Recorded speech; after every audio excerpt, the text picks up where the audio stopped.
There are certain parts of the original movie that are so profoundly disturbing. I don't want to give away the ending, the faces at the ending. Yeah. I mean, you look at that. Do you remember The Little Rascals? Mm-hmm. Do you remember the episode where there was an oven and they were like baking a cake? And the dough was expanding? And it would make these noises. Just watching that as a kid, I thought, there's something wrong here. There's something very wrong. And you get the same sense from watching Little Shop of Horrors. The world is not as it should be. No, It's a dark place. Welcome to the basement for... Unboxing. Yes, where we thank our donors who have generated their donations via our website. Could have said that a little smoother. Yeah. They've donated to our show, and we're going to thank them on this show, and we're going to open up the things that we got from the mail. People have sent us through our P.O. Box. I'm looking forward to seeing what's in that styrofoam container. Strange white box. But first, our donors. People like Thais, Maura, Andrew, Melanie, Sean, Michael, Alexander, Kelsey, Isabel, and Leonard from Germany, who says thanks for the many hours of entertainment. We'll get to the rest of our donors later in the show. Many hours. This postcard here is addressed to you, so I will let you read it. All right. This is from Andrew. No special message this time. Just thought I'd send you a postcard of the second coolest building in Istanbul. What's the first? That's nobody's business but the Turks. This is also from Andrew, a different Andrew, though. He is Aramis419 on YouTube, and he says, the Splice episode was great, and give Ernesto my regards. I chose the Splice one. This is a little package from San Marcos, California, and our buddy Vincent. That can only mean one thing. Postcards. That's right. A couple of warships, submarine and destroyer. We got just a normal ship. We have this kind of land ship that looks like a castle, and then this castle that's actually a school. Well, I have a bit of bittersweet news from Vincent. He says this is unfortunately the last batch of postcards. Oh. But he says, love your show. Keep on keeping on. Thank you. I have wallpapered my room with your postcards, Vince. That was a nice run. And now the Zatoichi Report. My quest to watch all 25 Zatoichis in 2016 continues. Or in this case, doesn't continue. I've had a very busy 2 weeks, and I just have not had any time to watch a Zatoichi movie, and we're getting close down to the wire here, Craig. No, yes, you do, yes. So hopefully I have more to report next time. I certainly hope so.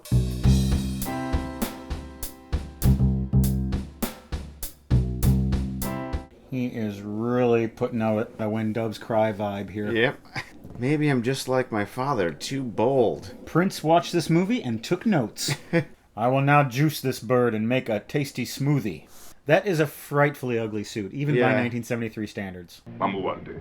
Mama Walde? Where's Mama Waldo?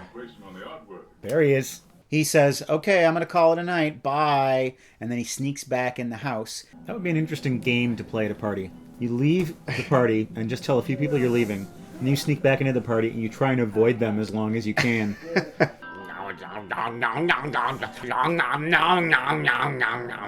Cartoon bat. What is it you want? What is it you want? Shit. I didn't realize that one of these guys was Representative Clay Davis. Oh, it's so good. I always keep this with the towels. No, don't refuse me now! I need you! Come on, break into please, please, please, please. That would be great. Jimmy Silk, who seems to be a character from David Mamet's movie Heist, which we did on this show. He asked us the simple question of how did you guys meet? We've told this story on the show before. Little bits and pieces we've told. All right, we'll tell the whole story. It was right after September 11th. We both auditioned for Macbeth. Matt got the title role. I was cast as Prince Malcolm. It was my dream role, but most of my lines were cut. And Still bitter about it. I'm still very bitter about that. We've started watching movies together, but really music is what brought us together. Yeah, in the beginning it was mainly music. Soon after we first started hanging out, there was a listening party where we listened to Lou Reed's Metal Machine music. Oh, God. Which is 64 minutes of noise. And I'm not saying noise like your mom saying, turn down that noise. It's literal feedback for 64 minutes. It was 63 minutes of us arguing whether or not we should finish the album. I believe I was the proponent of turning it off, and you guys were dead set against that. It would not be a story if we turn it off after 2 minutes. Yeah, I suppose you're right. But I have fond memories of that listening party, except for the memories of the sounds that were coming out of the speakers. Casey Lynn writes, if you could live in any fantasy movie world, which would it be? Sci-fi included.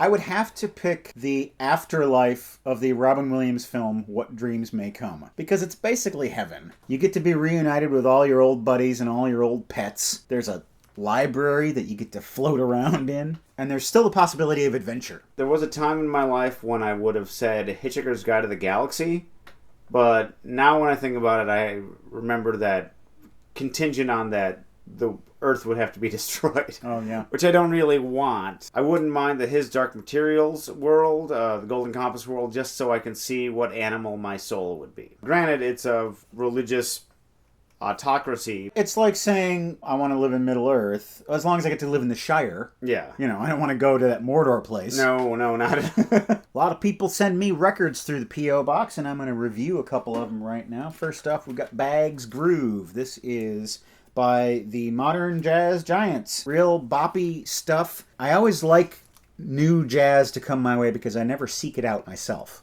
But I really enjoy it once it's there, so... It's like Kung Fu movies for you. Exactly. Yeah. Miles Davis died 25 years ago today. You must have been listening to NPR. Yes, I was. Next up, we have Slint Spiderland. This is one of Craig's favorite album covers. This is one of those albums where the first time I heard it, I thought, I'm not so sure that's for me. And then the more you listen to it, it's like Neutral Milk Hotel. The more you listen to it, the more it grows on you. And lastly, we've got Song Cycle by Van Dyke Parks. This sounds so much better on vinyl. I think the mastering on the CD is a little dodgy. But there's so many sounds happening. It's such a tapestry of sonic textures that you really have to hear it on the format that it was intended to be on. If you want to know what it was like to be in the 60s in Los Angeles and to be weird, you can listen to Song Cycle. And now the rest of our donors. Johnny, who had to donate since we spoke some Swedish. Thank you, Tona. Patrick, Aaron, Eric, Lindsay, Shelby, Abraham, David, Paul, Isaac, Elizabeth, Thomas, Brian, Stephanie, and Kempson. Thank you all, guys and gals. I have a little piece here to share with you. This is appropriate to be read in October because it's a bit gruesome. And it is inspired by a viewing of the 30s film The Scarlet Pimpernel. The guy who would go into revolutionary France and rescue people from the guillotine.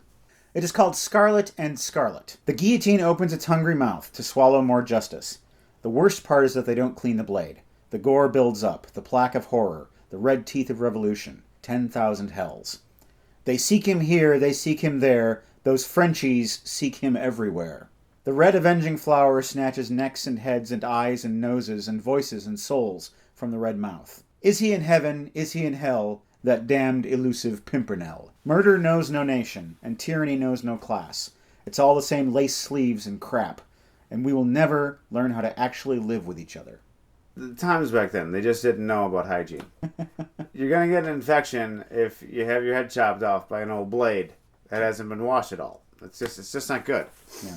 Tetanus. You're going to get tetanus that way. Let's open up our packages. Hey, all right. You can open up the weird one. I'll open up the record. You open up the record. This is from T.A. Epley, and he says, earmarked for Craig, from one Dylanologist to another. Ooh. We have got World Gone Wrong on vinyl. Yes, this is what, a late 80s, early 90s album of Dylan's? These are old folk songs. Oh, cool. Lee, Delia, Jacaro. This is when Dylan decided to do what everyone wanted him to do 25 years earlier. Just sing the folk songs. Did anyone care? No. I look forward to listening to this. What have we got here? We have a mug that has words spoken by Michael Shannon on this show. Razzle Dazzle. Razzle Dazzle. Razzle Dazzle mugs. Razzle 'em, dazzle 'em, and they're matching. This is a good size mug for coffee because coffee mugs are usually too damn big. The coffee gets cold too soon. But this is a good size. Matt has strong opinions about coffee. I do. And he does heat up coffee more than anyone else I know. Why do you In say a that? world of coffee heaters, he is the heatingest. World of coffee heaters. Yep. And bean counters. We have opened up all the packages. We have read the We've opened up all the packages, we've read the postcards, we have thanked the donors, and so it is time for us to bid you a fond farewell here on the Unboxing Show. You can watch the next episode of Welcome to the Basement this coming Friday. Cheers! I'm hot. Yeah, you always complain about that. It's because I wear these jackets. That is your choice. I can't turn back now. I Could. have to think about my fan. You started wearing t-shirts with jackets. Yes, that's when it was a summer. Well, you're still hot. It's very cold outside. I'll be complaining about the cold when we get outside. I'm not coming with you, am I? No, I'll call you. I'll call you from the parking lot. Okay. And suddenly, Gloria pops back to life. Lisa's thinking, man, I'm better at voodoo than I ever thought. I didn't even try. Lisa's hypnotized, drawn towards Gloria. Hot ghoul on girl action. Right when Gloria is about to go in for the kill, Blackula shows up and saves her.